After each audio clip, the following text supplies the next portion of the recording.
अनुराधा का कुकर कई दिनों से खराब था। उसने कई बार कुकर की रिपेयर कराई, लेकिन रिपेयर के कुछ दिनों बाद ही कुकर परेशान करने लगा। अनुराधा बाजार जाकर एक नया कुकर खरीदने की सोच रही थी कि एक दिन एक कुकर बेचने वाला गली में आया। भैया, कुकर कितने का दिया? बहन जी, 5 लीटर का कुकर मात्र 200 में दे रहा हूँ। 2 साल की गारंटी है, कोई कमी आए तो मुझे वापस कर देना। अनुराधा ने कुकर खरीद लिया। वो कुकर रखने और पैसे लेने अंदर घर में गई। जब वो पैसे लेकर घर के बाहर लौटी तो कुकर वाला गायब हो चुका था।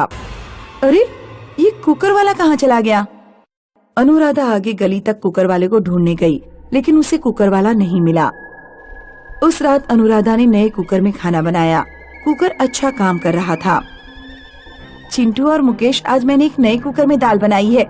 बताओ तो जरा, दाल कैसी बनी है? मम्मी, दाल तो एकदम मस्त बनी है। थोड़ा देसी घी ले आओ तो और भी मजा आएगा। खाना खाकर तीनों सो गए। चिंटू और अनुराधा बाहर आंगन में सोते थे और चिंटू के पापा अंदर। रात में बर्तनों की खटखट सुनकर अनुराधा की नींद टूट गई। किचन से कुकर की सीटी सुनाई दे रही थी। अनुराधा की नजर पहले चिंटू पर गई। चिंटू कान में हेडफोन लगाए सो रहा था। अनुराधा उठकर किचन में गई। किचन में कोई नहीं था और कुकर गैस पर चढ़ा हुआ था।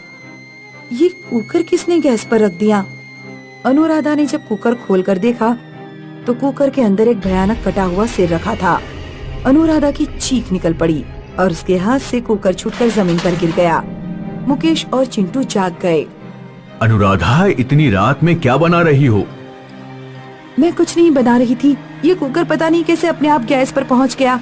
इसमें सीटी लग रही थी और कुकर में एक कटा हुआ सिर था। मुकेश ने कुकर उठाकर देखा तो उसमें कुछ भी नहीं था। कुकर में कुछ नहीं है, तुम्हारे कान में सीटी बज रही होगी। घबराने की कोई बात नहीं है, कभी कभी ऐसा हो जाता है। मुकेश और चिंटू ने अनुराधा की बात का विश्वास नहीं किया। शादियों का सीजन चल रहा था। अनुराधा अगले दिन अपनी फ्रेंड की शादी में चली गई। उस रात चिंटू आंगन में अकेला सो रहा था। कुकर की सीटी की आवाज से उसकी नींद टूट गई। चिंटू ने सोचा कि पापा किचन में कुछ बना रहे होंगे। चिंटू को बाहर मच्छर काट रहे थे, इसलिए उसने सोचा कि पापा के कमरे में जाकर सो जाए। चिंटू कमरे में पहुंचा तो उसने देखा कि उसके पापा कमरे में सो रहे हैं। पापा यहाँ सो रहे हैं और मम्मी घर पर नहीं है, तो किचन में कौन है? चिंटू किचन में पहुंचा तो उसने देखा कि एक चुड़ैल कुकर गैस पर रखकर कुछ उबाल रही है। आजा मेरे पास, तेरी मुंडी काटकर कुकर में उबाल दूंगी। चुड़ैल ने आगे बढ़कर चिंटू का हाथ पकड़ लिया।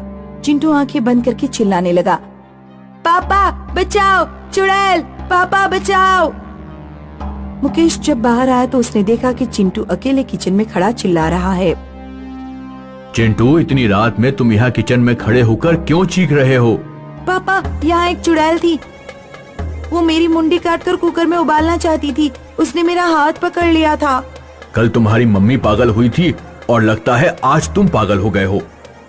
अगले दिन जब अनुराधा घर लौटी तो चिंटू ने उसे अपने साथ घटी घटना के बारे में बताया। उस दिन तुमने और तुम्हारे पापा ने मेरा यकीन नहीं किया था, लेकिन अब मुझे पूरा यकीन हो गया है कि उस कुकर के साथ जरूर किसी प्रेत आत्मा का साया जुड़ा हुआ है। उस रात मुकेश, अनुराधा, चिंटू तीनों जागते रहे। आधी रात के करीब कुकर की सीटी सुनाई देने लगी। तीनों डरते हुए किचन में गए।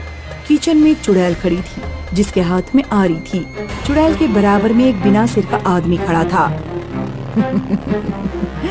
मुझसे मेरा प्रेम छीना, अब मैं तुम लोगों की बोटियां कुकर में डालकर उबालूंगी। चुड़ैल आरी लेकर अनुराधा, चिंटू और मुकेश की तरफ बढ़ी, लेकिन वे तीनों किचन का दरवाजा बंद करके घर से बाहर भाग गए।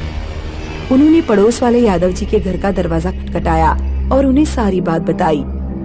यादव जी तीनों को अपने घर के अंदर ले गए।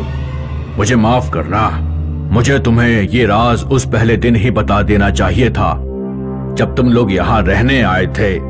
तुम जिस घर में रह रहे हो, कुछ साल पहले इस घर में सीमा और पीयूष नाम के पति पत्नी रहते थे।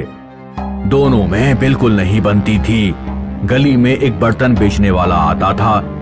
एक दिन सीमा ने उससे कुकर खरीदा। सीमा की बर्तन वाले से कुछ जान पहचान निकल आई। अब जब भी बर्तन वाला गली में आता तो सीमा उससे बात करती थी। पीयूष को उन दोनों पर शक होने लगा। एक दिन जब पीयूष घर लौटा तो बर्तन वाला घर में चाय पी रहा था। पीयूष ने बिना कुछ सोचे समझे कमरे में पड़ी आरी उठाई और अपनी पत्नी और बर्तन वाले का गला काट दिया। पीयूष जेल में उम्र कैद काट रहा है। तुमने जरूर बर्तन वाले की आत्मा से कुकर ले लिया है। उस कुकर को गंगा जी में बहा आओ। अगले ही दिन अनुराधा और मुकेश कुकर नदी में बहा आए।